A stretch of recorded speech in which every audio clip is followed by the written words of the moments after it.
Aujourd'hui, on revient sur les résultats de Dollarama.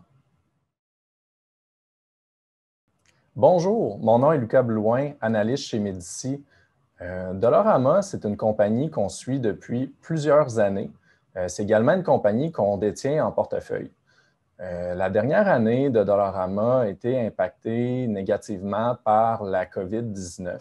On a vu, par exemple, des fermetures de magasins qui ont été imposées par le gouvernement. On a vu l'interdiction de vendre des marchandises non essentielles. On a vu des hausses du coût de la main-d'œuvre aussi qui ont été causées par exemple, les bonus qui ont été donnés aux employés en raison de la COVID, les hausses salariales, les frais de désinfection, davantage d'employés par magasin.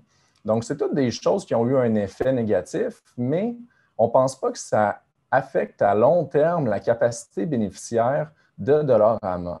Si on regarde des éléments qui sont importants, c'est peut-être la croissance du nombre de magasins. On a vu une croissance de 5 du nombre de magasins dans la dernière année, puis c'est un rythme qu'on s'attendrait d'avoir normalement. L'autre chose qu'on a aimé voir, c'est une croissance des ventes comparables par magasin de quelques points de pourcentage. Donc, malgré l'interdiction de vente de marchandises, de certaines marchandises non essentielles, Dollarama a fait croître son nombre de ventes par magasin, ce qui est excellent. Puis on pense que ce sont des éléments qui, à long terme, vont affecter positivement la capacité bénéficiaire de l'entreprise. Si on regarde à plus long terme, les dirigeants ont annoncé dans la dernière année qu'ils allaient faire passer leur cible de magasins au Canada de 1700 en 2027 à 2000 en 2031. Juste pour vous donner une idée, Dollarama a environ 1370 magasins actuellement.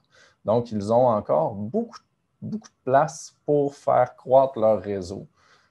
Ce qui est intéressant aussi là-dedans, c'est que Dollarama, lors de son entrée en bourse, était capable de rentabiliser l'ouverture d'un magasin en un peu plus de 2 ans.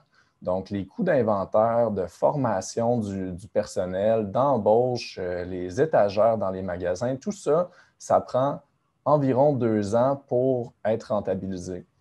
Maintenant, ils se sont améliorés, en fait. Ça prend un peu moins de 2 ans pour rentabiliser l'ouverture d'un magasin. Donc, c'est très impressionnant qu'il ait été capable d'améliorer ce chiffre-là.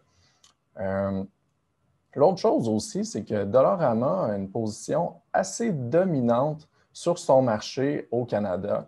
Ils ont en fait un seul concurrent qui est important, qui s'appelle Dollar Tree. Dollar Tree, 230 magasins. Donc, c'est environ 6 fois plus petit que Dollarama. Puis aussi, Dollar Tree n'ont pas été capables de faire croître leur nombre de magasins dans les 5 dernières années.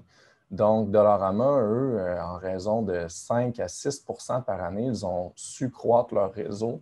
Donc, on pense vraiment qu'ils ont une position dominante, qu'ils ont de la place pour continuer à le faire sans trop se faire compétitionner. Dernière chose qu'on regarde chez Médici, dans Dollarama, c'est l'introduction d'objets à prix plus élevé. Puis pas seulement une hausse des prix, mais vraiment des objets qui ont une valeur plus grande pour les consommateurs. On a vu par le passé, ils ont introduit les objets à 2 à 3 à 4 Donc, ils n'ont pas encore introduit des items à 4,50 5 mais on pourrait s'attendre qu'ils vont le faire finalement dans les prochaines années.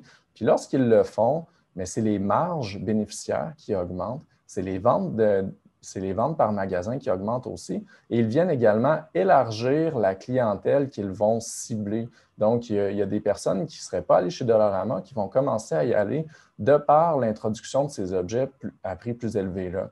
Puis ce que ça fait, c'est que Dollarama, dans une ville, peut densifier davantage son nombre de magasins sans trop cannibaliser ses autres magasins.